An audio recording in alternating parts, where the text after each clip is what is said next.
Hello, and thank you for joining us. My name is Kate Faulkner. I'm the Associate Curator of Education for Public Programs at the Norton Museum of Art. Welcome to tonight's live-streamed Art After Dark from Home, where we are presenting the virtual program, George Cohen, Chicago Avant-Garde Artist, a conversation with Paul Cohen. Tonight's host is Ellen Roberts, the Norton's Harold and Anne Berkley Smith Curator of American Art, who will be in conversation with our special guest, Paul Cohen. Although the live Art After Dark series is on a hiatus, we are still offering virtual programming every Friday night. You can find out more information about all of our Norton from Home programs at norton.org. Throughout tonight's program, you will have the chance to submit questions through the chat features on YouTube and Facebook. We will dedicate the final few minutes to answering your questions. And now I'd like to introduce to you our host for this evening's program, Ellen Roberts. Thank you, Kate. I'm delighted to be here. And thank you all for joining us as well. Tonight, I'm delighted to welcome Paul Cohen, the son of the artist George Cohen. And I want to tell you a little bit about Paul Cohen to begin. He is the co-author of Revolution, Mapping the Road to American Independence, and Manhattan in Maps, which received the New York City Book Award in 1997. He is also the author of Mapping the West and American Cities. Welcome, Paul. Thank you very much. Thank you very much, Ellen, for inviting me to come down and speak about my father. I was very lucky to be here to come to Florida in March to see the opening of the show. We were going to have this conversation then, but it got postponed till now.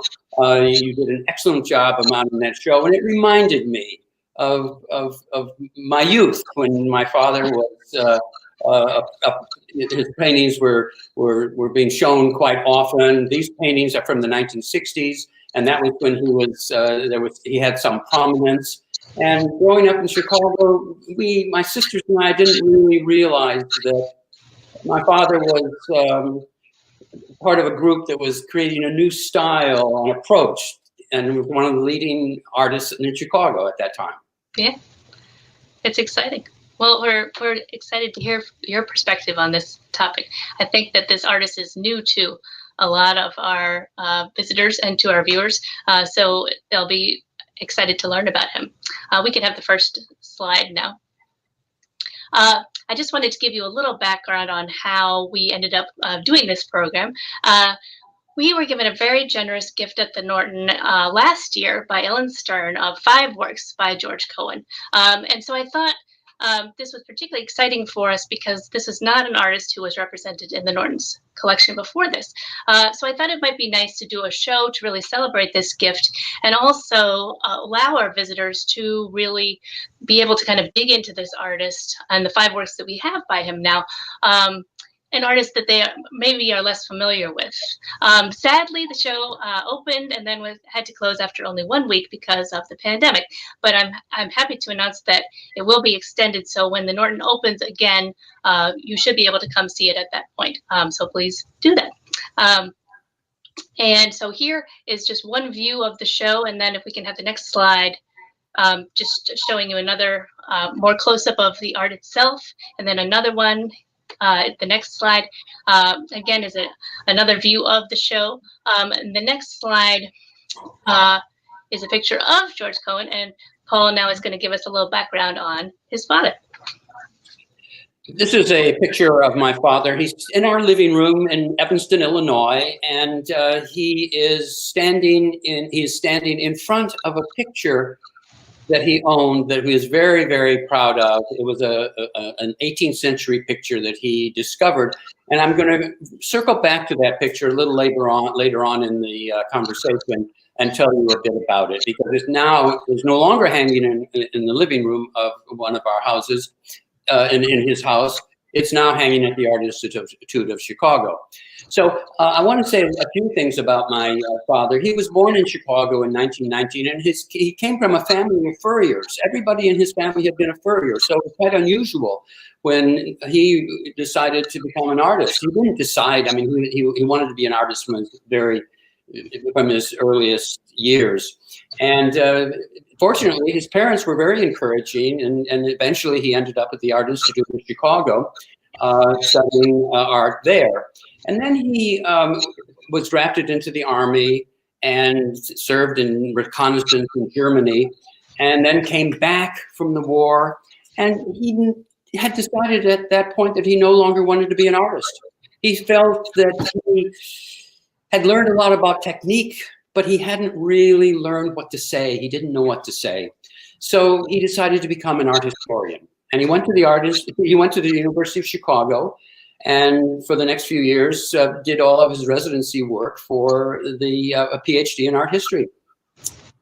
And he was hired in 1948 to a job as an art historian at Northwestern University. And he remained at Northwestern and on the faculty there until his retirement in 1984. But soon after he went to Northwestern, he decided he wanted to be an artist after all. And so he began to paint again. And this was a very interesting period in Chicago art. And it was an interesting period in Chicago art because the artists were painting in a very different style from what was being done in New York. But also they were painting in Chicago, which created problems in itself. Because being an artist in Chicago was not the same as being an artist in New York, because the artists in New York got all the attention. They got the best galleries. They were not suffering what is called the second city complex. Mm-hmm. So Chicago artists had a bigger problem to face than artists working in New York. That the dealers, the great dealers, were in New York. The media was in New York, and regional art was very hard to work against. So that was one of the things that my father faced when he was starting out to paint in Chicago in the late 40s. Like the next slide now, or yeah. The next slide is a slide of an exhibition that was very important in Chicago, and it's where the Chicago artists were in revolt against the Art Institute of Chicago, because the Art Institute of Chicago had a very important juried show that took place every year. And in 1948, they decided that they weren't going to allow students to submit their work to the show. And this infuriated a lot of people, because a lot of them weren't such young artists. They'd come back from the war. They were, they were serious artists. And so they decided, well, we're going to start our own show. And they did. And it was called Momentum. It was a loosely organized group. And a lot of very prominent artists who became prominent artists were at the beginning of this movement. They had their own show. They invited jurors from New York to come in and serve as jurors for the show. And pretty soon, the Momentum show was getting all the attention.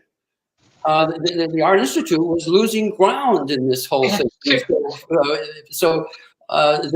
What happened is they started admitting students to their show, but it was too late. The Momentum show had already gathered so much traction that people were no longer interested in showing at the Art Institute. In fact, the first year they started showing works by students, they gave a prize to a student for so, they were trying to overcompensate, I guess, for their bad judgment in this respect. But anyway, this was something that my father was very much involved in. And I remember when my mother and father would go to the opening events at the Momentum shows, they would come back, and they were just young kids. They were in their 30s. And they were sort of giddy with all the thrill of being at these shows that they had been putting on all by themselves, really. Mm-hmm. So that was very important. The development in Chicago, and a lot of Paul Oldenburg showed it in the Momentum shows. Leon Golub showed in those, and there were a number of very, very prominent artists who became part of that Momentum movement. Do you want the next slide now? This is an early picture of my father's. It's a picture of the man with the dog, and it was. I think that this picture was in one of the Momentum shows, and I think that it was I know that there was a retrospective exhibition of Chicago artists that was done at the Smart Museum in Chicago in 2016. It was called Monster Roster. And it was a retrospective show of the works of the Chicago group. This painting was one of the pictures that got a lot of attention at that show. And it shows the kind of work that was being done at that time. There was the group in Chicago called themselves the Monster Roster. This was a term that had been started by Franz Schultz, who was a good historian of Chicago art. He was an architectural historian, wrote a biography of Louis van der Rohe. He started out as an artist. He was one of the artists who submitted to the early Momentum shows. But he coined this term Monster Roster, and it stuck. And a lot of people didn't like it. And because not all of their work was monster-like. Right. And my father had said, well, he didn't like it because it sort of buried a lot of the other work that was being done at the time. Because only people were interested in the monster art. But anyway, this is the name that stuck, and we have that kind of thing associated with Chicago art. And I think in this painting in particular, you can really see why Franz Schultz picked that phrase to describe this kind of art, that it's kind of an interest in the figure, but a grotesque version of the figure. Absolutely. I think that and that's why it became and pretty soon, and some of the things we're going to talk about a little later, it talks about, there was an article in Time magazine in 1959, and it was about Chicago artists that were going to be exhibiting at the Museum of Modern Art. And they titled the exhibit the article "Here Come the Monsters." so that's it. Really stuck, even though some of the things that were pictured in the article were hardly monster-like. Right. So let's have the next slide. Yeah. Well, this is interesting because Ellen has put together two slides, one showing Jackson Pollock and one showing the boy with the man with the dog, and it's to kind of show the difference between the two styles that were being done in the two cities. And it's interesting. You see, I mean, the tones and the texture is a little bit alike, but it's very different. But one of the reasons that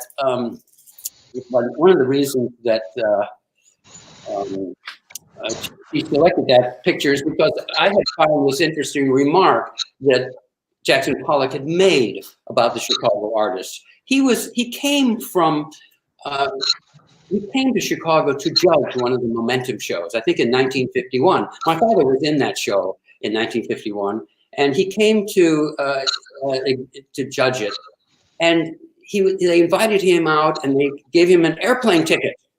And they had him fly out to Chicago to be the juror. And he did not like what he saw. And it's sort of the difference between the New York and the Chicago schools. He said that the jury was disappointing and depressing. I saw nothing original being done. But then, when he wrote to his friend, Alfonso Osorio, about the trip to the Midwest, his comments were only about the thrill of flying in an airplane, and not one word about Chicago art. Wow. So that is kind of, what the Chicago artists were facing with the New York establishment. Right. And Pollock sort of was that by that time. Yeah. So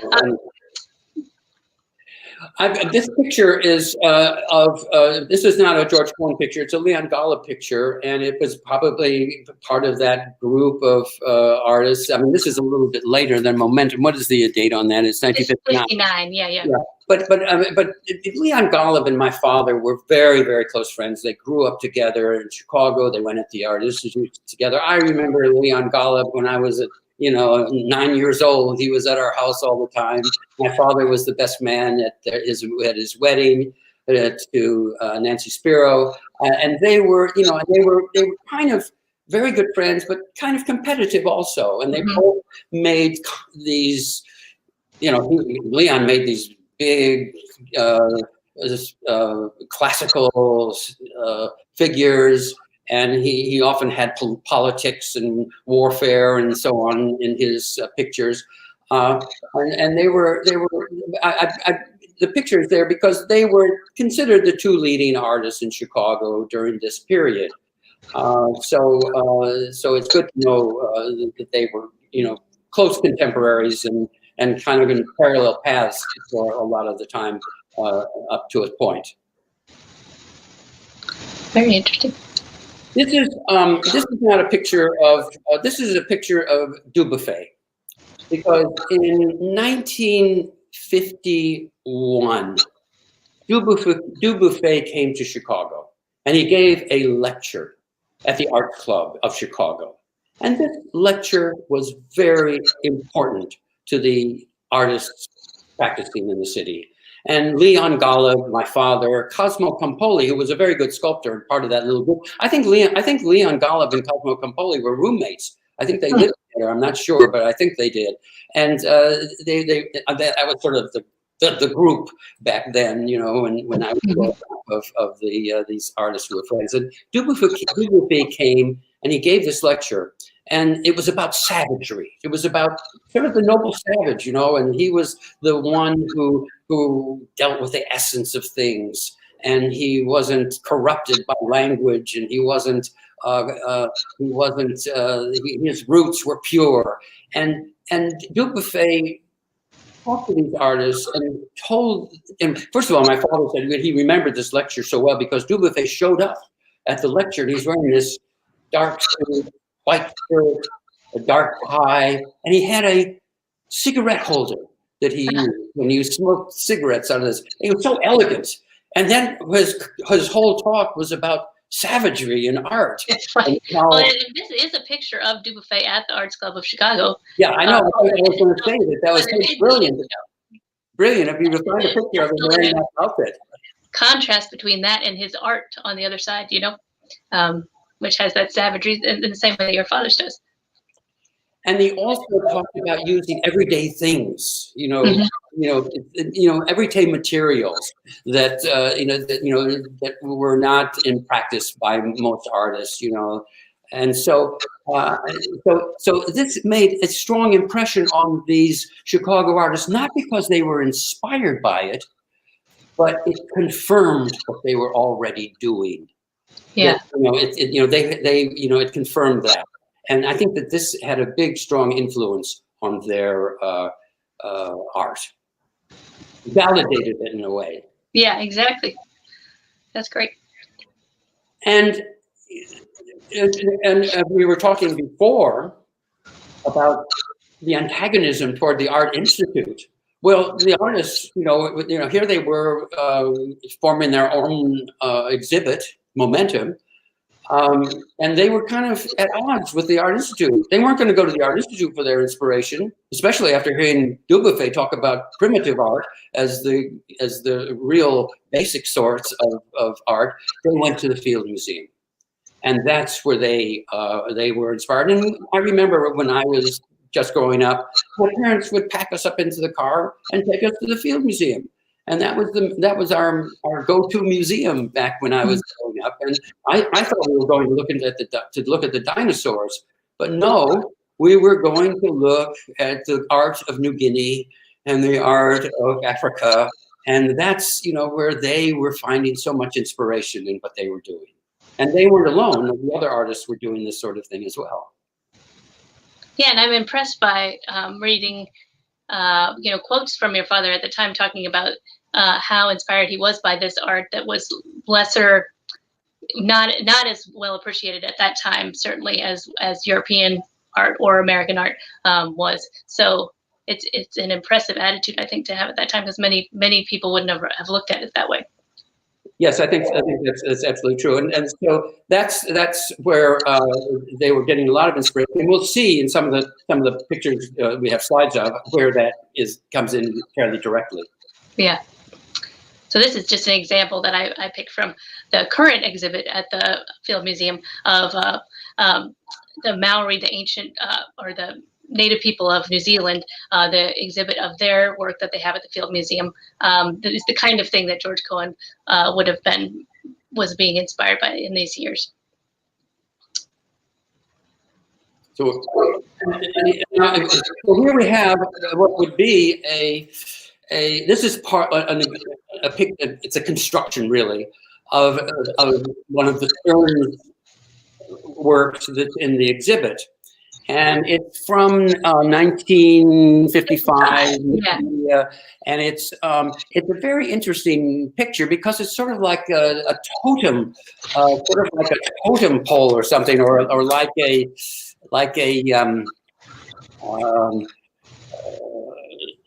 trophy board from an ancient, from a primitive culture or something. You've got the shrunken head, which is made from a sponge.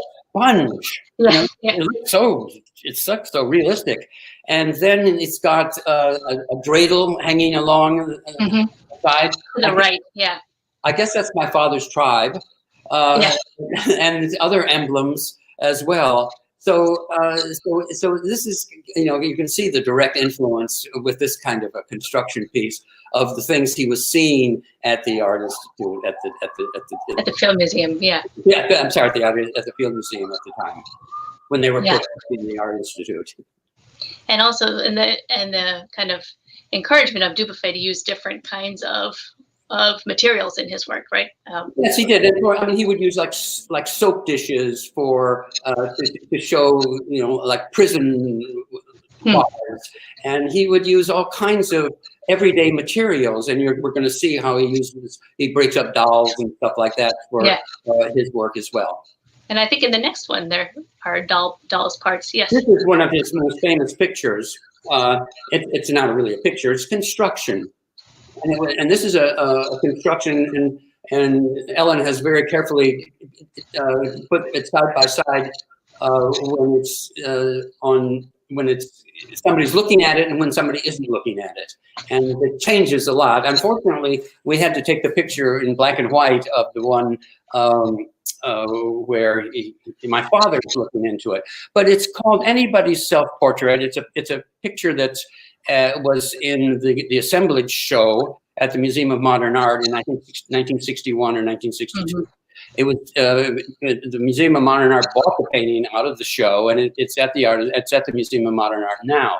And it's a piece of masonite with a mirror, a square mirror in the middle, and then you've got two mirrors, one on top of and one below. It's an anchovy can that has a doll's eyes with lids on them. And what you do, it's called Anybody's Self-Portrait. You look in the picture yourself, and then you become part of the picture. The picture doesn't really have any life until you're watching it, until you're looking in it. And the picture on the right is is my father's. Those are my father's eyes and his face. And that picture was taken by Aaron Sitkin, who's a very famous photographer. And then you've got those helpless limbs hanging down below and different parts of the anatomy from dolls. And so this is a picture that has gotten a lot of attention. And somebody said, that's an early form of the selfie. And so that's a picture that is on exhibition quite often at the Museum of Modern Art. And what caused him to start using these dolls parts? Well, that was, and he talks about that a little bit, and he said that he was playing around with some of my sister's toys at the kitchen table one day, and he just sort of got sort of an idea started forming in his head. When he made something, he often didn't have an idea on his mind exactly what he wanted to do. He started playing with things, and then they evolved. And so I think that's what happened here. And he made a series of the I don't know that I don't know that if any of the others were as successful as this, but they were very interesting, I thought. Yeah, and the next one also has the doll's legs or limbs in it. Yes. The next slide. Yeah, this is called. I mean, he made a group of these things called the phenomenology of the. What is it? It's called the phenomenology of mirrors, I think. The phenomenology of mirrors. That's right. And he took all these parts, and you become part of it. And he's got all of these legs in girls with high heels and stuff like that going through his pictures. And he uses this sort of imagery, you know, of the actual doll parts in flat paintings too. Yeah. I mean, he almost takes these doll parts and then he takes them back to flat surface. Yeah, and actually, if we go to the next slide, then we can see one of the Norton's new paintings. Oh wait, sorry, that is the next one. This one I put in just to show his use of gold leaf.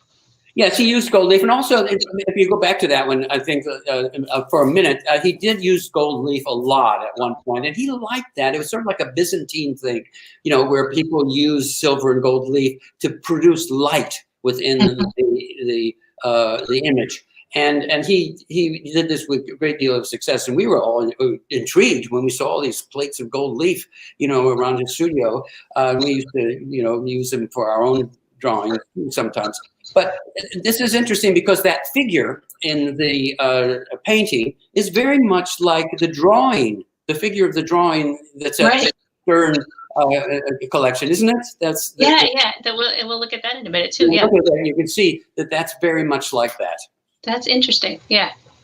And do you think that he was using mirrors also because they kind of created a sense of light in the picture? I mean, for the kind of same reason as the similar reason I think he used that for various reasons. Mirrors. It became. I mean, he uses them a lot. I mean, there aren't as many mirrors in the things in the Stern collection as in some of the pictures. Mm-hmm. He used them partly because it puts you into the picture itself. Yeah. It also puts in some depth to the picture. Yeah. I think you know, depth on both sides. You know, when you've got a mirror reflecting. So he had many uses for the mirror in his pictures.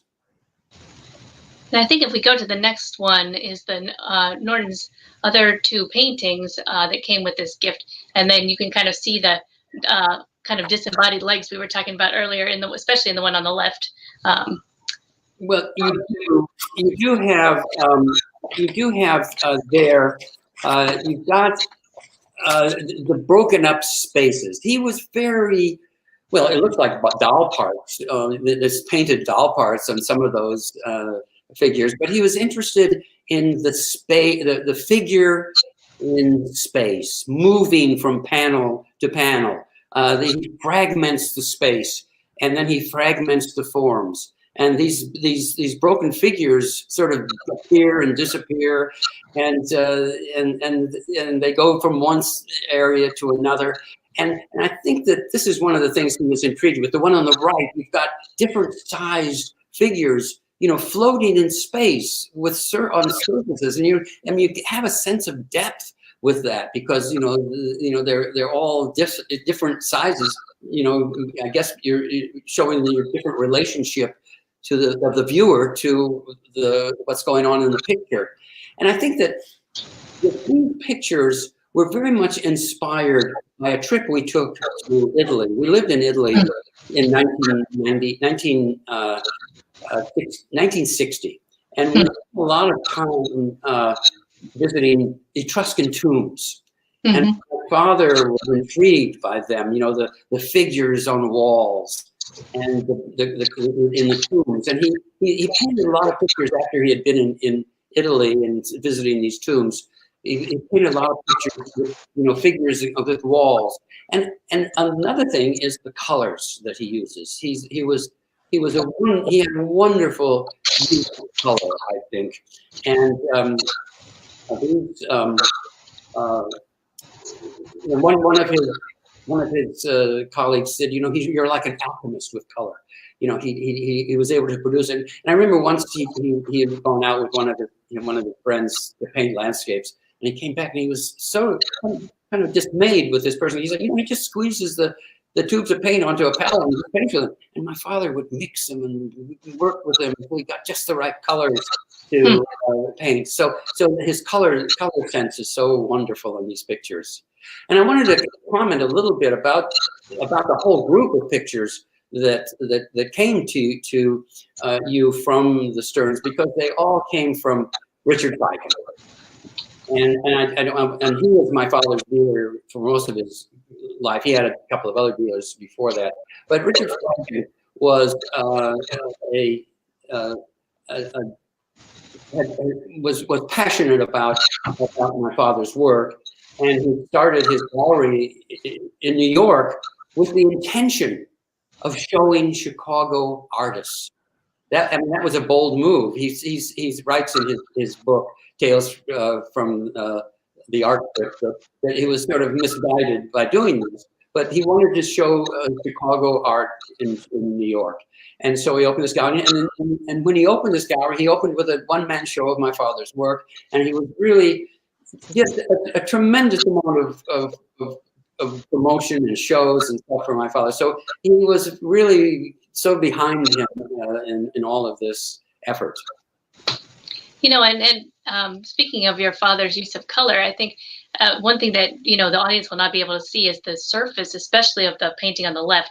And it's actually very tricky from a kind of conservation perspective, because I think the way he put some of the paint on the picture is so thick that now it's a little bit, it tries to fall off.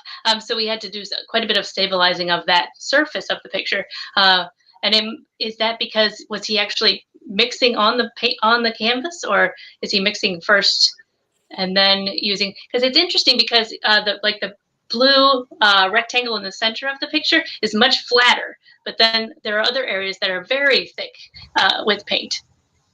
I don't know if he intended to do that. I think that he worked on a painting and it evolved, and they may be the layers of that makes sense.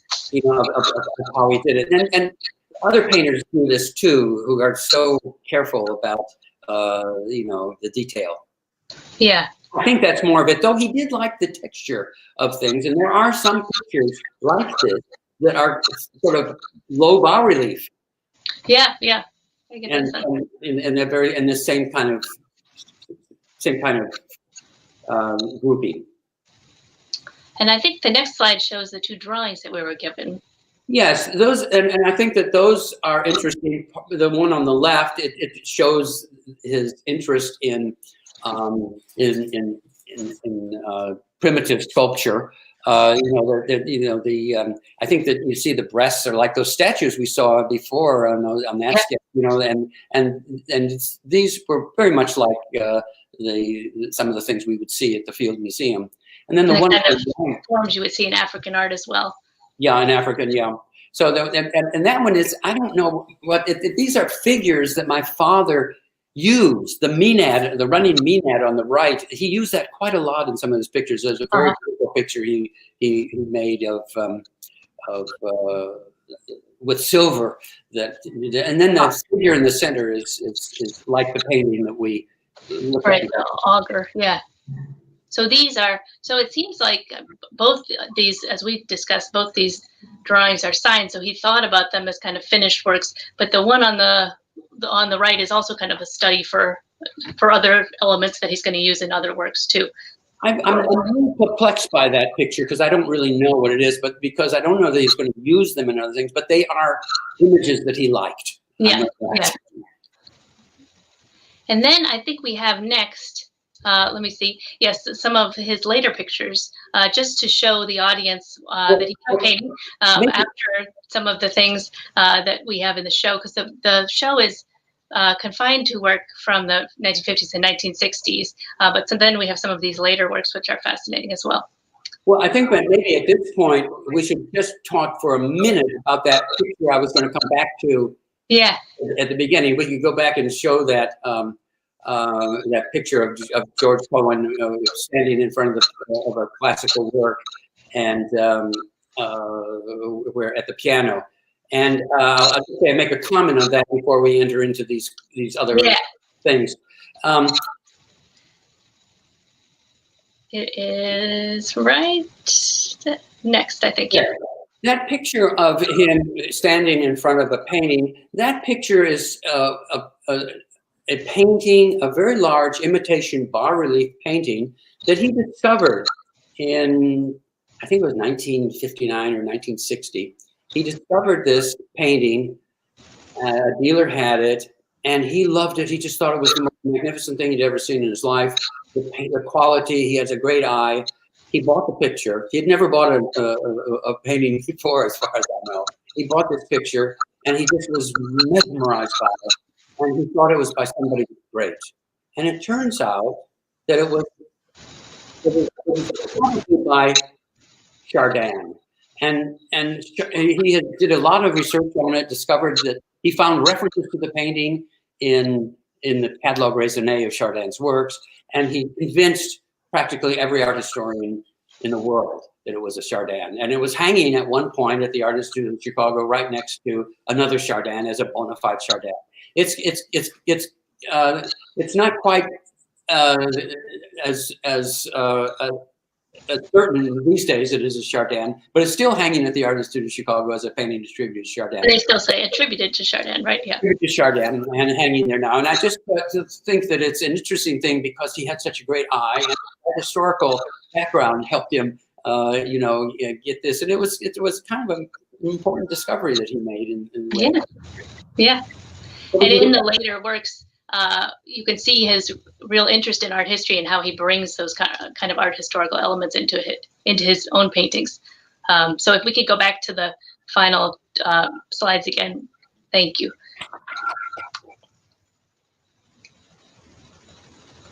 Like this one.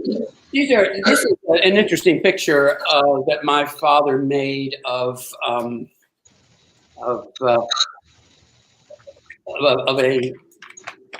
Cézanne and a Greek statue. They're all playing together on this one canvas. They've joined forces with Picasso standing in the corner, and he's got his boxing gloves on.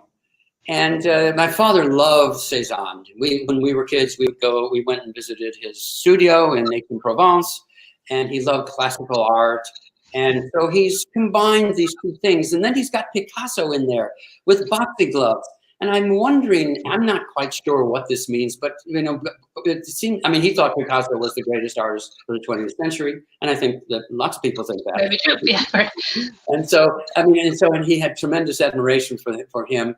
And so he's Picasso's there with his boxing gloves. Is he trying to go into battle with these other traditions like Cézanne and the classics? I'm not sure what he was. What he's trying to shadow them, but he's to create your own work, a body of work. Do you need to break up? Throw out the artist, yeah. But anyway, it's filled with symbolism, and it's quite a gorgeous painting, I think. Yeah, well, and you can see how he's using the figures from the black figure. Specifically from this black figure, very famous black figure, Greek amphor. And then the next slide shows the Cézanne that he's referencing as well, just to remind people. He's pulled these two groups together so they can all play together. Yeah, that's right.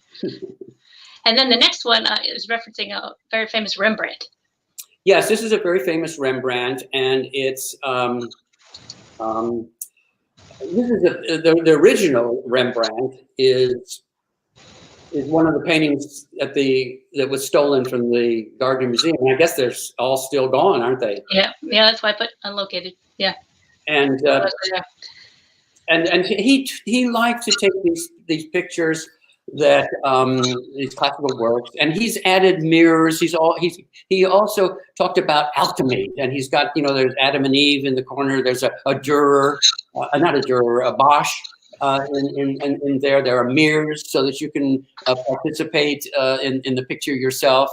And he's taken this picture of Rembrandt. Now he loved Rembrandt, and he used to go to the Frick Museum in New York because there was a very famous picture, self-portrait of Rembrandt. And he didn't go to look at the picture. He went there to stand in Rembrandt's presence.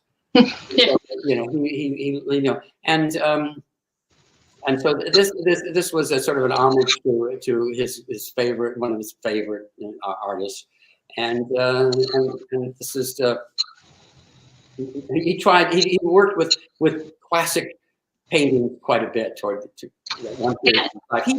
He went and did lots of different things. That was one of his virtues and one of his problems, I think, because nobody can really point to a distinctive style that he did, because he did, all these assemblage pieces. He did the monster art.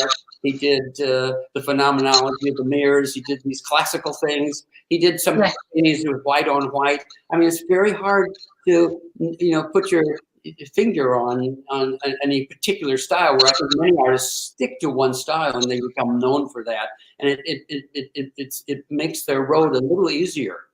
No, I think that's true. I'm familiar with this with other artists too, where because they're endlessly experimenting, which is a good thing, they nevertheless are, for that reason, not associated with one particular style, and people like me can't kind of put one style on them and really understand them quite easily. So and it feels like Leon Golub, for instance, worked with those large-scale figures again and again and again, and became associated with that in a way that your father is kind of working in all these different ways. So it's much harder to pin him down. I wanted to read something that I forgot to read to you, because there was something in Time magazine, and I can just read it quickly to you. What it said about him in 1959, when that show was going to be opening at the Museum of Modern Art, and that show that says, "Here Come the Monsters," and it says, "Oldest and best known is scholarly, affable George Cohen, 40, whose The Serpent Chooses Adam and Eve caused something of a sensation at last year's Carnegie International.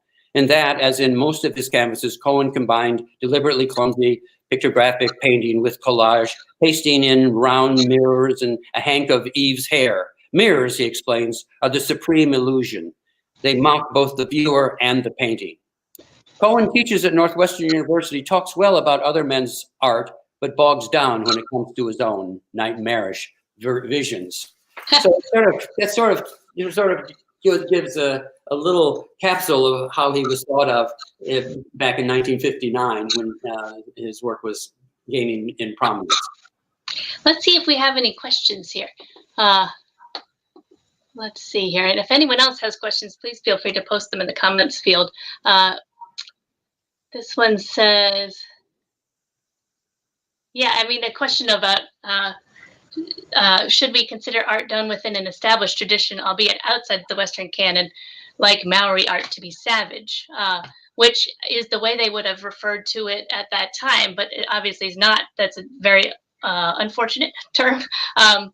But I think one thing that Pollock talked about a lot. I think Buffet referred to it as so-called savage art. Yeah. And in his lecture, he said the so-called savage art is how he referred to it. Because in fact, both he and George Cohen felt that the Maori and African artists and Native American artists as well, from many cultures on this continent, were making more authentic art than the art being made in the European tradition, and that's why they wanted to look at that art as opposed to the Western tradition. Let's see here. What else? Let's see here. Someone else asked, did your father invite you to work with him in the studio, or was that a very private place for him? My father had a separate studio, usually away from home, and we would go there, but we didn't go there when he was working. I worked with my father. Actually, I worked with him on trying to prove that the painting he had discovered was a Chardon, and we worked very closely together with that, and we worked on the research and writing up the reports and all the stuff. I worked with him very closely on that, but I was not an artist, and I didn't, so I didn't really work with him on that, and so the answer to that question is pretty much no. No. Let's see if I had questions for you that I wanted to ask. Do you think, because there is such a great variety in his work, but do you see a continuity between all of it? I mean, what would you say about that?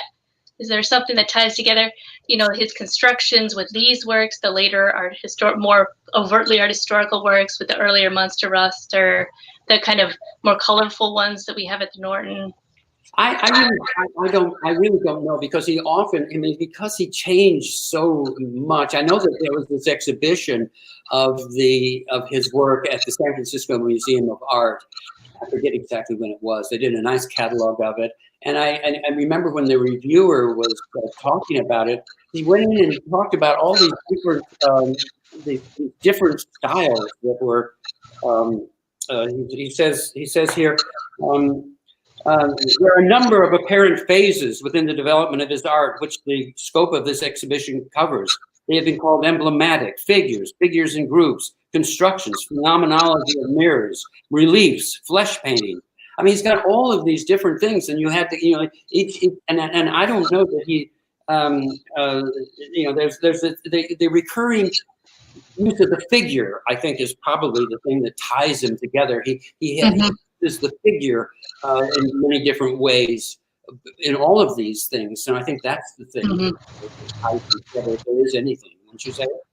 Yeah, I mean, I guess the only other thing I would say is just maybe a interest in time. It seems like that one I was saying before, that one construction that we have at the Norton now reminds me of a clock, the one with the kind of head figure and then the dreidel hanging, and it's kind of like even though it's not actually a clock, but it's kind of like the hanging clock pieces below it, and certainly time is referenced in many of his titles as well. So and this kind of interest in mirrors and bringing the person into the picture. But I'm still working that out myself, I guess. Yeah, it's hard. It's hard. When he was asked about his pictures, because he would bog down, as they said, bogs down about, what they were about, and he said, well, they're about metaphysical truths. He was joking, of course. And I remember one of his friends wrote parodies, and he says, and we have our own George Cohen here at Northwestern University, crack painter of metaphysical anguish. So, I mean, they used to put around these fancy terms for his work, and he would joke about that, But yeah. No, it's interesting. I think something to continue contemplating as we get to live with these works at the Norton, which is great. So, well, thank you so much, Paul, for joining us tonight. I don't know if you have any final comments. I'm so glad that I had a chance to see it before it closed down. Yes, and everyone, please, as I said, the show will still be up when the Norton reopens. We don't quite know when that will be yet, but it will still be up for quite a while, so you'll have a chance to see it then. So please come see the works in person, because like all art, they're much better in person. And so thank you again, Paul, for coming, and thank you all for joining us. And now Kate has a few final words for us. Thank you, Ellen. And thank all of you guys for joining us. Please remember that Art After Dark takes place virtually every Friday evening.